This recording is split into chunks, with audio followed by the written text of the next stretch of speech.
जय हिंद। इस वीडियो में हम लोग प्रश्नावली 2.4 का 5वां क्वेश्चन और 5वें क्वेश्चन में हम लोग तीसरे और चौथे भाग को सॉल्व करेंगे। हमारा 5वां क्वेश्चन में तीसरा क्वेश्चन क्या है आप लोग देख सकते हैं, जो कि है बहुपद आपको दे रखा है और बहुपद को आप px के बराबर मानेंगे और ये है x³ plus 13x² plus 32x plus 20 दे रखा है। अब जैसा कि मैंने पिछली वीडियो में आपको बताया था कि ये त्रिघाती बहुपद है और त्रिघाती बहुपद होने से इसके 3 शून्यक मिलेंगे और जब 3 शून्यक मिलेंगे तो इसका मतलब ये है कि उसका मतलब अर्थात इस बहुपद का 3 गुणनखंड भी आपको मिलेगा। तो बेसिकली हम इसमें 3 गुणनखंडों को प्राप्त करेंगे। तो मैंने आपको बताया था कि पहला गुणनखंड ज्ञात करने के लिए आपको यक्स का कुछ मान रखना पड़ेगा। जैसे यक्स का मान -1 रखते हैं, फिर +1 रखते हैं, फिर उसके बाद -2 रखते हैं, फिर +2 रखते हैं, फिर -3 रखते हैं, फिर +3 रखते हैं। ऐसे ही संख्याएं रखना है आपको और इनमें से कोई एक संख्या होगी जो कि इस बहुपद को शून्य कर देगी। तो देखते हैं, अगर हम यक्स बराबर क्या रखते हैं -1, यक्स बराबर हम -1 रख कर देखते हैं क्या ये मान इस बहुपद को शून्य कर देता है।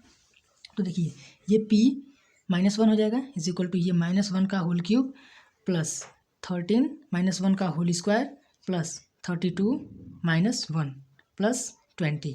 अब इसे हमें सॉल्व करना है। सॉल्व करके देखते हैं, -1 का होल क्यूब ये -1 ही होगा और ये -1 का होल स्क्वायर +1 और 13 प्लस का 13, फिर उसके बाद -1 और 32 का जब गुणा कराएंगे तो ये 32 वो भी माइनस का हो जाएगा, ठीक।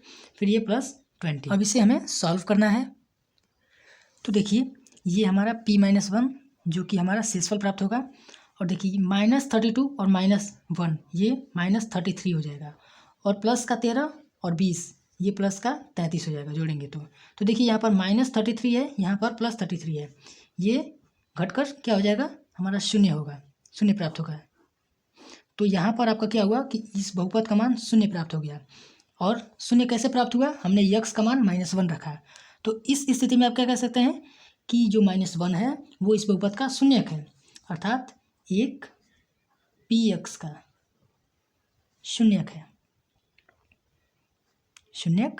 यक्स बराबर आपने क्या रखा था -1। तो गुणनखंड ज्ञात करने के लिए इस -1 को यक्स की तरफ पक्षांतर कर देते हैं तो यक्स +1 हो जाएगा और ये आपका पहला गुणनखंड है। और इसी तरह से हमें 2 गुणनखंड और भी ज्ञात कर सकते हैं हम मान रख कर, ठीक। या फिर एक और तरीका है, आपको क्या करना है कि पहले गुणनखंड से जो कि हमारा यक्स +1 है, इससे हमें क्या करना है कि इस बहुपद में यानी कि जो हमारा बहुपद है, ये बहुपद आपको दे रखा है, देखिए x³ plus 13x² plus 32x plus 20 से भाग देना है, ठीक। तो भाग देते हैं, हमें देखते हैं क्या प्राप्त होता है। आपको इसका पहला वर्ड देखना है, इसका पहला वर्ड देखना है और आपको ऐसे कुछ सोचना है कि यक्स का आप किस चीज़ से गुणा कराएं कि वो x³ बन जाए।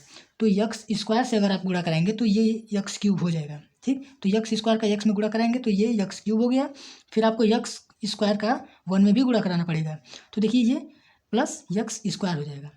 अब जैसा कि मैंने पिछले वीडियो में आपको बताया था कि चिन्ह ये बदल जाता है, तो चिन्ह बदल जाएगा तो ये कट जाएगा, घटकर शून्य हो जाएगा।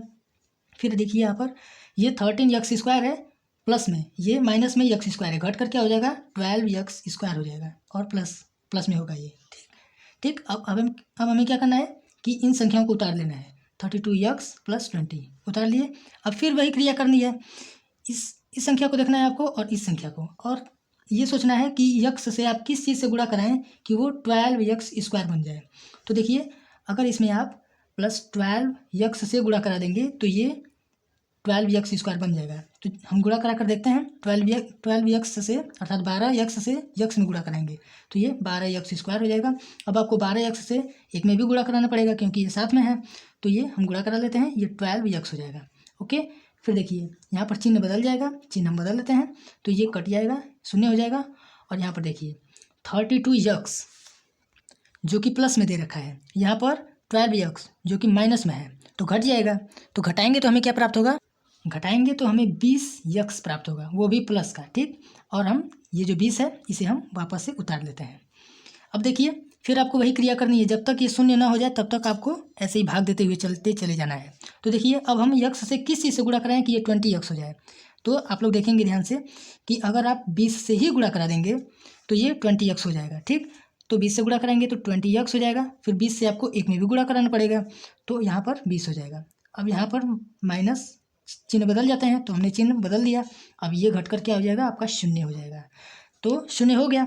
अब आपको क्या यहाँ पर क्या करना है कि इस भागफल को उठाना है, इस भागफल को उठाना है और इसका गुणनखंड करना है।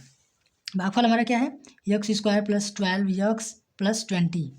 अब इसका गुणनखंड आपको क्या करना है।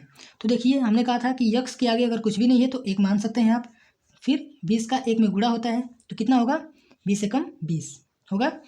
अब आपको 20 का ऐसा गुणनखंड करना है कि गुणा करने के बाद क्या प्राप्त हो, 20 प्राप्त हो, और उसे जोड़ने पर क्या प्राप्त हो, 12 प्राप्त हो। ये हमें 12 प्राप्त होना चाहिए। गुणा करने पर 20, जोड़ने पर 12। तो अगर आप ध्यान देंगे कि 10 से अगर 2 में गुणा कराएंगे तो ये 20 हो जाएगा, फिर 10 और 2 को जोड़ेंगे तो क्या हो जाएगा, ये 12 हो जाएगा। ठीक, इस तरह से ये ऑप्शन आपका सही होगा। तो देखिए हम लिखेंगे कैसे इसे, ये x² ऐसे उतार लेते हैं, फिर प्लस, आप 12 को क्या लिख सकते हैं, 10 + 2 लिख ही सकते हैं, तो ये 10 + 2 हो जाएगा। और 12 के गुणे में x है, ये भी तो 12 ही है, तो गुणे में x कर लेते हैं +20। अब इसे सॉल्व करते हैं तो देखिए यहाँ पर x² प्लस x का 10 में गुणा कराएंगे तो 10x, x का 2 में गुणा कराएंगे तो 2x + 20 दे रखा है। अब आपको इन दो में से और इन दोनों में से कॉमन लेना है। तो देखिए हमें कॉमन क्या मिल रहा है, x कॉमन मिल रहा है, तो बचेगा क्या, x + 10 बचेगा इसमें। फिर यहाँ पर कॉमन क्या मिल रहा है, 2 कॉमन मिल रहा है, तो 2 प्लस का कॉमन हम ले लेते हैं, तो x + 10 कॉमन मिलेगा, जो कि ये दोनों सेम है, तो इसे हम कॉमन ले लेते हैं, x + 10। शेष क्या बचेगा हमारा, x + 2, ये बचेगा ना, x + 2 हम लिख लेते हैं। तो इस तरह से आपने क्या किया कि दूसरा और तीसरा गुणनखंड भी ज्ञात कर लिया। तो आप लिख सकते हैं कि इस px अर्थात इस बहुपद का गुणनखंड क्या होगा, x + 1, और यहाँ पर x + 10, x + 2, ये तीनों गुणनखंड होंगे। तो इसे आप लिख लेंगे यहाँ पर px का गुणनखंड x + 1, x + 10, x + 2 होगा। ठीक है, तो इस तरह से आपने तीसरे भाग को सॉल्व कर लिया है। अब हम चौथे भाग को सॉल्व करते हैं। सो हमारा चौथा क्वेश्चन है, चौथा क्वेश्चन हमारा क्या है, जो कि py के बराबर आप मानेंगे, जो कि बहुपद है। तो बहुपद हमारा है 2y³ + y² - 2y - 1। अब जैसा कि आप लोग सीखे हैं कि पहला गुणनखंड ज्ञात करने के लिए आपको y का कुछ मान रखना पड़ेगा। आप मान क्या रख सकते हैं उसमें, -1 रख सकते हैं, फिर उसके बाद 1 रख सकते हैं। अगर 0 नहीं आया तब आप मान रखेंगे। 0 अगर नहीं आया -1 रखने पर, ये 0 नहीं हुआ बहुपद का मान, तो आप 1 रखेंगे। फिर 0 नहीं आया तो क्या रखेंगे, 2 रखेंगे। फिर 0 नहीं आया तो -2 रखेंगे। फिर 0 नहीं आया तो 3 रखेंगे। ऐसे ही -3 आप माइनस प्लस की संख्याएं रखते हुए चलते चले जाएंगे जब तक कि ये बहुपद 0 ना हो जाए। तो देखते हैं हम, पहले हम क्या रखेंगे, -1 रखते हैं। तो देखेंगे क्या होगा, हमने क्या किया, y का मान -1 रखना है हमें। तो देखिए रखते हैं, ये p -1 हो जाएगा = यहाँ पर 2 -1 का होल क्यूब हो जाएगा प्लस -1 का होल स्क्वायर हो जाएगा -2 -1 -1। ठीक है, अब इसे सॉल्व करते हैं हम। देखिए क्या प्राप्त होता है, p -1 का मान -1 का होल क्यूब -1 होगा और 2 से गुणा कराएंगे तो -2 होगा, -1 का होल स्क्वायर +1 और ये +1 हो जाएगा। फिर देखिए ये माइनस माइनस प्लस हो जाएगा और 2 एकम 2 हो जाएगा, तो क्या होगा प्लस का 2। यहाँ पर -1 दे रखा है, तो देखिए p -1 का मान हमें क्या मिला, -2 + 2 0 हो जाएगा, +1 -1 0 हो जाएगा, अर्थात p -1 का मान हमें क्या मिला, 0 मिला। तो आप ये कह सकते हैं कि y का मान जो आपने -1 रखा था वो -1 इस बहुपद का शून्यक है, और जब शून्यक हो गया तो ये गुणनखंड भी हो जाएगा। देखिए आप लिखेंगे क्या, 1 जो कि py का शून्यक है, शून्यक है।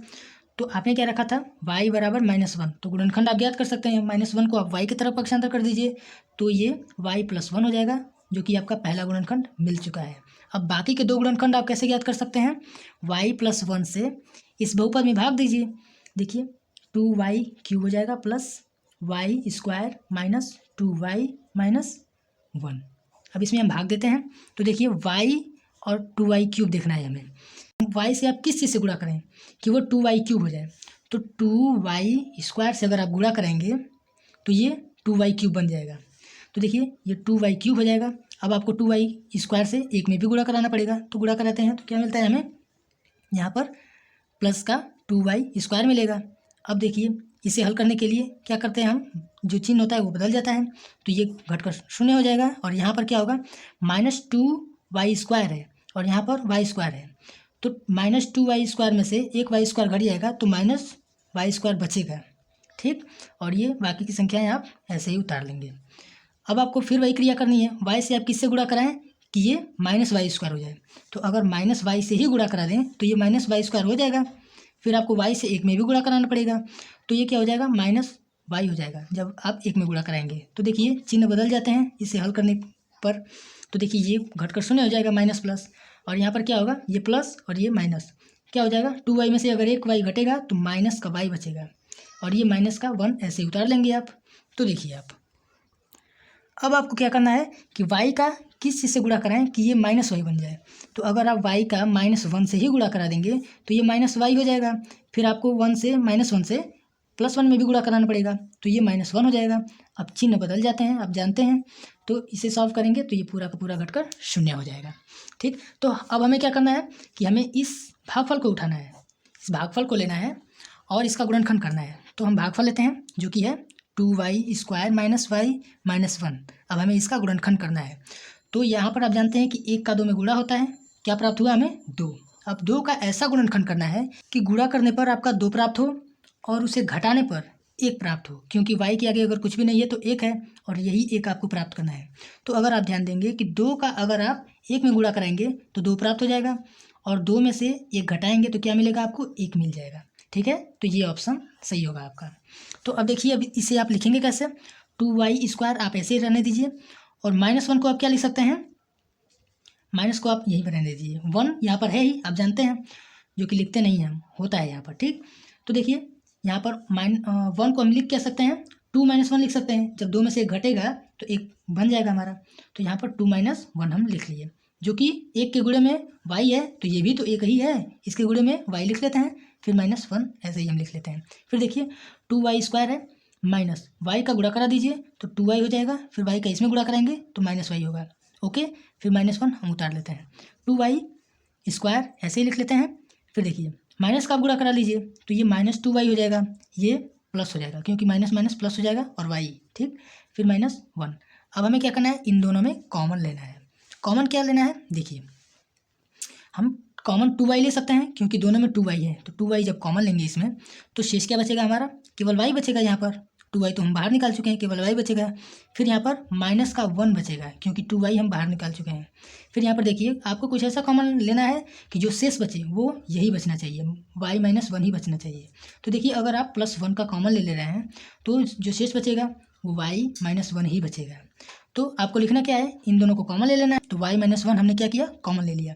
फिर 2y + 1 ऐसे ही लिख लेंगे, ये 2y + 1 को हम लिख लिए। तो देखिए इसमें आपको दूसरा और तीसरा गुणनखंड मिल चुका है। पहला गुणनखंड हमारा क्या था, पहला गुणनखंड हमारा y + 1 था जो कि आपने पहले ही प्राप्त कर लिया था। दूसरा गुणनखंड हमारा क्या है, y - 1। तीसरा गुणनखंड हमारा क्या है, 2y + 1।